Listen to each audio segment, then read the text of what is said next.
But first at 5, law enforcement across Rhode Island is mourning the death of a federal court officer who was struck by a RIPTA bus. And we've been tracking this story now since Wednesday. Last night, we learned 69-year-old Frank McKnight had sadly died from his injuries. While tributes pour in for McKnight, officials are taking a hard look at the site of the accident, Kennedy Plaza, saying something needs to be done to make it safer. Eyewitness News reporter Sean Daly is live in Providence with the latest developments.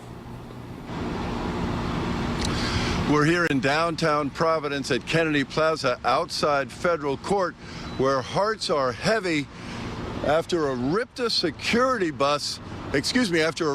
bus struck and killed a court security officer in that intersection over there. Our hearts go out to... With black bands on badges, several dozen distraught people gathered in a jury assembly room at federal court in Providence, mourning the loss of one of their own. Last evening, we learned of the passing of our colleague, our friend, Officer Frank McKnight. It was Wednesday afternoon on Washington Street between the federal court building and the post office building. A RIPTA bus struck 69-year-old Frank McKnight as he was crossing the street. He died at Rhode Island Hospital last night. It is by far the most difficult couple of days that I've experienced in this court in the almost 12 years that I've been here. Frank's absence is immediately felt upon walking into this building this morning.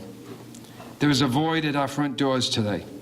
Frank McKnight was a court security officer for 13 years after serving 27 years on the police force in North Kingstown. The town's police chief remembers a gentle man. He was well known, well liked by the business owners, folks in town. Yeah, like I said, it's very seldom would you catch Frank in a bad moment, although he had them. Chief Judge William Smith is now focusing on making sure a tragedy like this never happens again. That's new at 6. Live at federal court with the Providence Mobile Newsroom, Sean Daly, Eyewitness News. RIPTA officials tell us the bus driver involved in the accident, Catherine Gormley, has been driving buses now for the last 15 years. She has been placed on paid administrative leave pending an investigation. Police say there is no indication she was operating under the influence or texting while driving.